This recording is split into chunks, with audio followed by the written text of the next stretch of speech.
Hey, Algebra 1, we've got Unit 2, Lesson 5. Here's our answer key for numbers 1 through 8. We are solving what are called literal equations, equations that have other letters in them. Now, here's the nice thing that you're going to see is that as we do this, I want you to look at the structure of this. 6 times 0.25, 6 times x, minus 4y equals 11 equals 11. They're giving you a model here so that you can say, how would I solve for y? And it's like, you know what you would do. Whatever this answer is, you're going to take and subtract that away from 11. So we'll subtract that away from it. Now, here's the thing, because we can do 2.5 times 6. We can do that, and we get 15. We know that the answer here is 15. If we take that away, this is a positive 15 when we multiply it away. That cancels out. Now we get a negative 4y equals 11 minus 15. And that's kind of like negative 15, and we're taking away 11 from that. Let's see, it's a negative 4, and whoa, look at that. Now we know that we would divide by negative 4, and a number divided by itself is equal to 1. Okay. Now, over here, we're not going to get the same answer because we don't know what the value next to the 6 is, but we're going to do the same process. This says to solve each equation for y. That means y is the variable we want to get by itself. So in this case, again, remember that minus 4 goes with the y. That stays together, but the 6x, this is a positive 6x. We could take away 6x and take away 6x from the other side of the equation.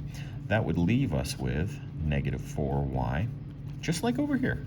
But over here, we did 11 minus 15. We can't do 11 minus 6x because the 11 doesn't have any x's. So we just write 11 minus 6x.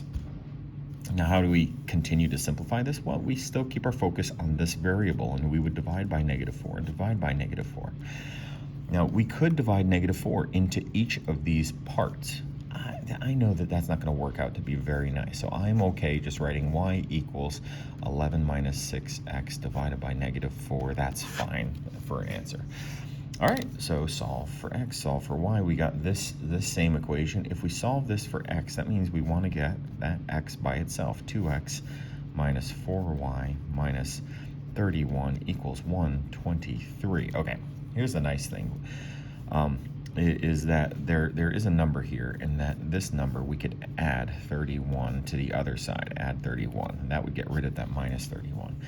At the same time, we can also add 4y to the other side of this and add 4y, but that has a y here. We can't combine it with these, so it will get rid of that there. We'll just have two x's left over, and 31. Okay, so 1 and 3 makes 4. 3 and 2 makes 5, so it's 154 plus 4y. And yeah, we can't combine these, but this is our way of getting that variable, isolating it, and getting it by itself. Now, the last step is just to divide by 2. Divide by 2. And here's the nice thing. Before, dividing 11 by negative 4, that didn't work out, but 154 is even. That will divide by 2. 154 cut in half is 77. So really, we would get x equals 77 plus 4 divided by 2, which is a 2y. And that's our final answer. We can flip this around, and it could be x equals 2y plus 77. So either case is fine. Now, let's do the same thing for this. Now, what we saw is that now we're going to, again, get the y by itself. So we're going to have to get rid of this 2x and that 31. We already know that when we add 31 to the other side, we're going to get 154. So I'm going to skip a step since I already know that. I'm going to move that to the other side already. And I'd have 2x minus 4y equals that. Now, when we're looking at this, remember that negative 4 goes with the y, just like up here. This is now the same type of problem as it was up here. How do we solve this? This is a positive 2x. We subtract 2x from each side and subtract 2x. Because the 154 doesn't have an x, we just write it as 154 minus 2x. And that equals negative 4y. Negative 4y. And then we're dividing by that negative 4, and we divide everything by negative 4. And, 154 divided by negative 4, that's not so nice. So we could leave it just like this. If we wanted to simplify it, we would divide the 154 by negative 4 to get negative 38 and a half. And 2 divided by 4, that's a negative 2 divided by negative 4 would be positive 1/2 or 0.5 x. And this is what's equal to y. All right, that or this. Okay. All right, Abdel has $12 to spend on beans and rice. Okay, right there, beans and rice. This is a total amount. Beans cost $5 per pound. That means to multiply the number of pounds. B, okay, so to take B and multiply it by 5. 5 times B makes 5B, $5 B. And the same thing happens here. Rice is $2 a pound, so that's going to be $2 per pound. R. And if we add those together, we would get a total of 12. This is nice. They're giving it to us, but it's also good to kind of talk about how did they come up with that. Remember that 12 is the total. So what we want is we want to find combinations here. Okay, so 2. If they're getting 2 pounds of beans, well, 2 times 5 is 10. We take the 10 off of the 12. We're left with $2. And that means they could get 1 pound of rice. Okay, that's kind of nice. 0.6. 0.6 times $5 a pound would be $3. If we take 12 and we take that $3 away, we're left with $9. And then that's $9 divided by $2 a pound. How many sets of $2 could we get out of 9? We could get 4.5. So it means 4.5 pounds of rice is what we could buy. Now B, this is the one where we solve for B. And no. If we knew B and we want to get R, we want to solve for R. Okay, so we want to get that by itself. I'll rewrite that over here. 5B plus 2R equals 12. And we'll use that little bit of workspace over here. We want to get the R by itself. So if we know B, what would R be equal to? That's what we're trying to find. Okay, so I'll take away 5B from both sides. Take away 5B, and the 12 doesn't have a B. So we're going to take away 5B from 12. 12 minus 5B, and just leave it like that is equal to 2R. And like you saw before, now we're going to divide by 2 and divide by 2. 12 divided by 2 is 6. 5 divided by 2 is 2.5, so minus 2.5B. That's a simplified version of it. You could have also used this just as it is. Okay, last 3 problems here. Okay, so solve for the given variable. That means that's the target here. I'm putting a little arrow next to it. That variable would be like, I want to get rid of that. If we have B times H divided by 2, when we say that, that's the order in which operations get done.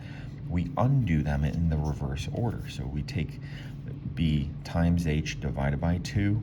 The last thing we said was divided by 2. How do we undo dividing by 2? We multiply by 2 and multiply by 2. All right, and so we get B times H is equal to A times 2, which is 2A. We can flip it around. Now our last step to get the B by itself, solving for B, is to, because we want to get B equals something, is to divide by H. Since they're being multiplied together, divide by H. And we would just write 2A divided by H. That's it. We can't solve it, simplify it any further. Okay, so here. What I would hope is that you're getting to the point where you can look at these and say, oh, we're going to have to multiply and we're going to have to subtract this positive 2L. So we're going to have to divide by 2 and subtract this. So when I look at this one, I can jump straight down, and if we're getting W by itself, I know that P is going to be subtracting 2L from it, and then we're going to be dividing by 2. Again, I could show all the steps of subtracting 2L, drawing the line. We get 2W equals P minus 2L, but I'm also hoping that you kind of see the repeated process here. We divide by 2, divide by 2, and we get this. Now, we could divide these by 2. We could go further. This is a final answer. Or we could simplify it a little bit and not have this fraction here. Well, P, that means that there's 1P here, and 1 divided by 2 is a half. So I could write this as 0.5P, and 2 divided by 2 would be 1. Negative 2 divided by 2 would be negative 1 L. This is another way of writing it. This one's kind of like a role model way, where you're getting rid of this ugliness here. Okay, last one. We want to solve for r and get that r by itself. Well, it's being multiplied by a pi and a 2. So that means that we, in one fell swoop, we can divide by 2 times pi. And divide by 2 times pi, 2 pi. And so the radius would be equal to the circumference divided by 2 pi. And common formulas like these perimeter ones, area formulas, these are where the skill of manipulating and maneuvering this equation so that we're solving for another variable, it becomes handy. Especially in like science classes where we might have to repeatedly, continuously solve an equation for r over and over and over if we knew the circumference. All right, folks, take care. Bye.